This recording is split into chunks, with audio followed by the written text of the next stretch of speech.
fascinating contradiction. To me, it means that I'm alive and I'm passionate about something. But on the other hand, it can be so crippling that will cause me not to want to take the slightest step. The key for me is pushing through it. I'm not saying giving it up, but do what I wanted to anyways. Standing up here, my fear is telling me, you're not good enough to give a TEDx talk, or you don't know any big fancy words. I'm a half Persian, half American who grew up in Iran, so English isn't my first language. I've read so many spiritual books. I've been meditating for years. I've written a spiritual book myself, but I was afraid to do this talk. Does that mean that I'm a failure? This takes me to my subject today, the unrealistic expectations that arise as you walk upon a spiritual journey. You know what? Even if I'm humble, forget some of what I wanted to say, or not use any big fancy words, I'm being myself, and I'm talking about something that I'm passionate about. So even if I fail to live up to the expectations of myself, and maybe others,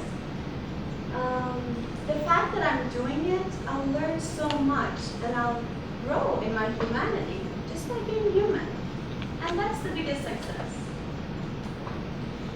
Being human, I think it all starts and ends there. To me, a human is a beautifully flawed being that has the capacity to face challenges which lead to more understanding and growth. As humans, we'll never stop learning and making mistakes. Mistakes simply affirm that we're alive, because as long as we live, we're going to have choices to make, we're going to make mistakes, and we'll learn from them.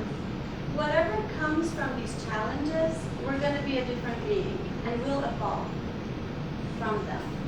We're constantly growing, especially when we're failing.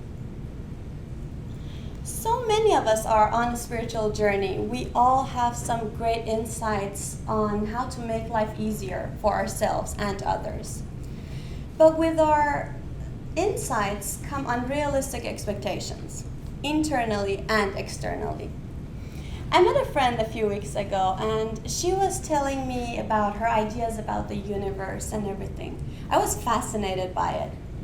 She then said, I'll write a book about it someday. I asked, why someday? She said, well, I can't write a book now and let people know what I think until I have my whole life together. I said, hold on. Are you planning to stop being a human? She smiled and was wondering what I was getting at. I told her, as long as we're alive and human, we're going to have things to deal with. And you may think that you're not ready to take upon your insights on a daily basis, but you never know whose life you'll change just by sharing them. What she saw in herself, the way she judged her knowledge and where she was on her journey, was actually quite familiar to me. I myself have been dealing with these kind of expectations as I walk down this path. So, I got interested in my spiritual journey when I was diagnosed with multiple sclerosis about 11 years ago. MS is a potentially disabling disease of the brain and spinal cord in which the immune system attacks parts of the nerve cells. So that has been a great challenge. My whole life and the lives of everyone in it changed completely in a matter of 3 days. All of a sudden, I'm dealing with burning, numbness, excruciating pain. And my family is not only suffering seeing me go through that, but we're now adjusting themselves and our environment to this new condition. This is when my eyes opened. I got interested in understanding life, and as a result, got curious in death, which took me to exploring it and writing my book, Dying into Life. I started envisioning my death through meditations, and each time I would realize something new that I was missing or regretting about my life. And I thought, hey, start doing these things now so you don't have to regret them later.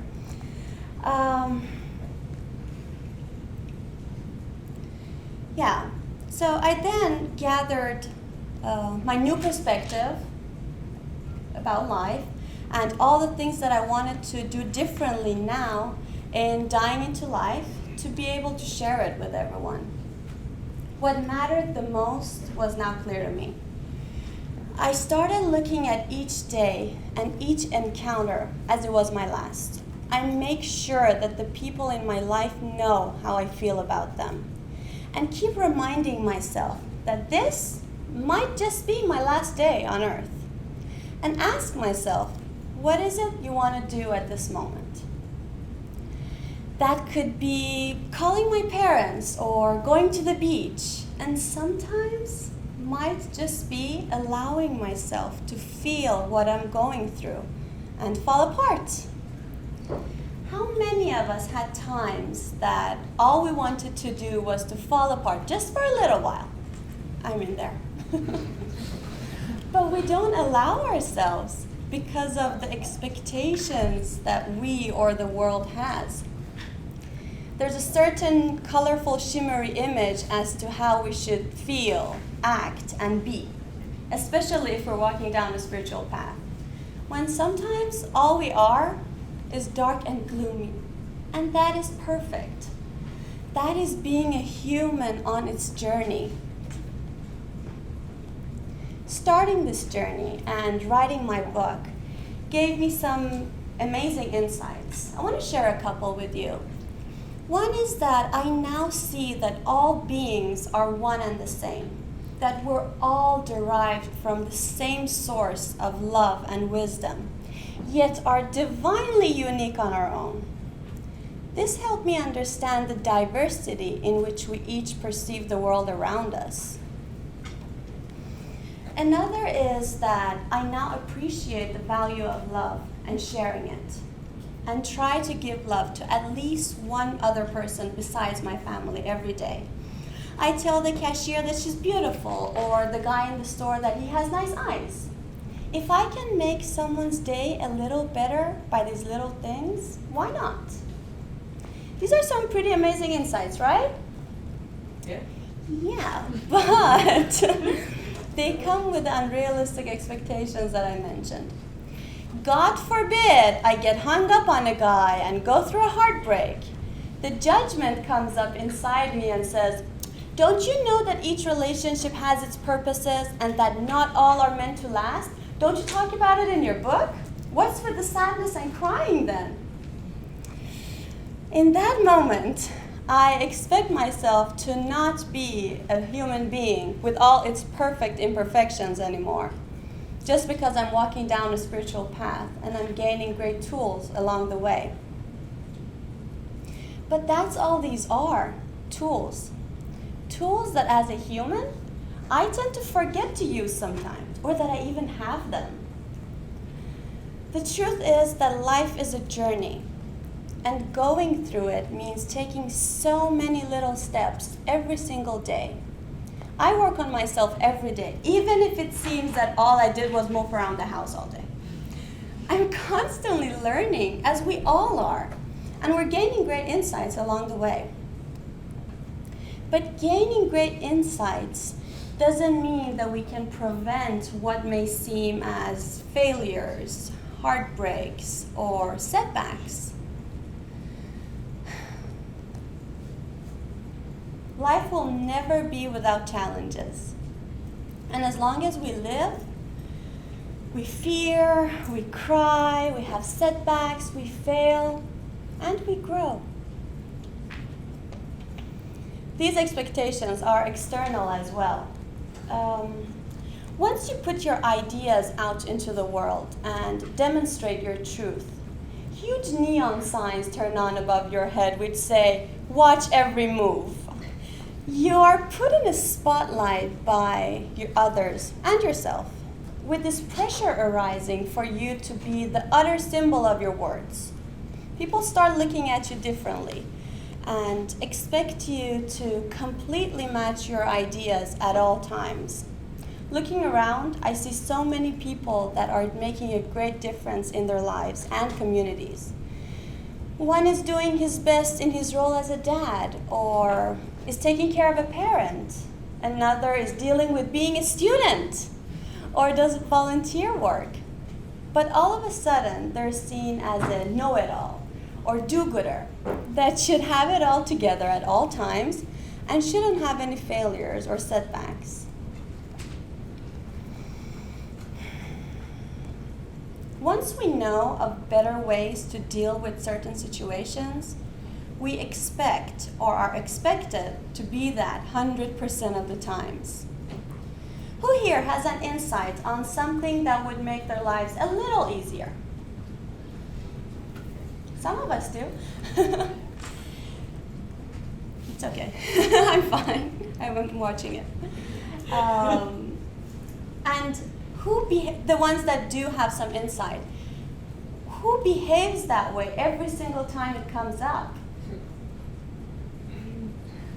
So can we please stop being so harsh on ourselves and just enjoy being human? Living with an unpredictable autoimmune disease, I'm no stranger to depression and anxiety. There are times that it takes all I've got to not give up and keep going, which to me is being amazingly positive. Even if I cry for a few hours, the fact that I don't give up and can actually feel the things that I'm going through in the moment is the huge growth of that day. But on this way, I've heard some entertaining, unrealistic expectations, but the very cool ones are when I'm being quoted back to myself, if I'm going through a hard day.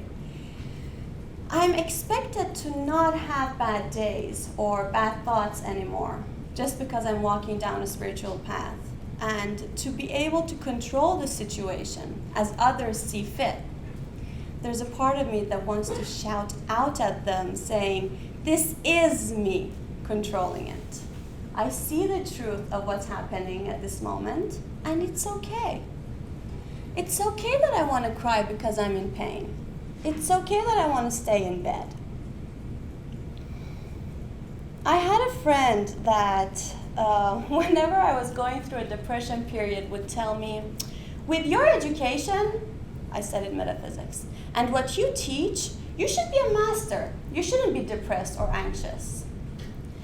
As if I was no longer a human being with feelings and emotions going through some challenging human experiences. I was now the books I studied, the meditation sessions I instructed, or now I was my words on a paper.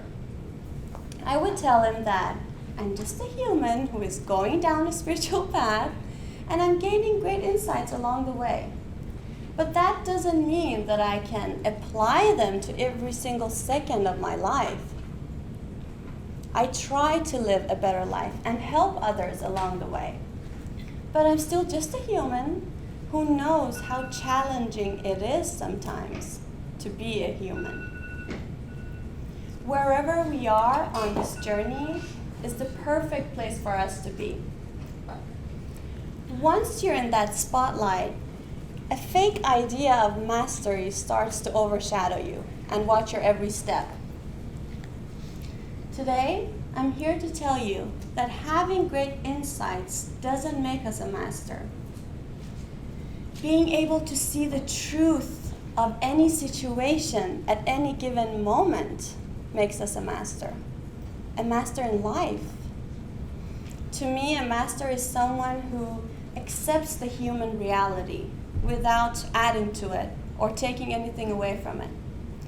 Someone who sees the truth of any moment without changing it into something else or hiding it, and works at it every single day as long as he or she is alive, one beautiful little step at a time. How wonderful would it be if we stopped invalidating our humanity and embraced all aspects of it? Thank you.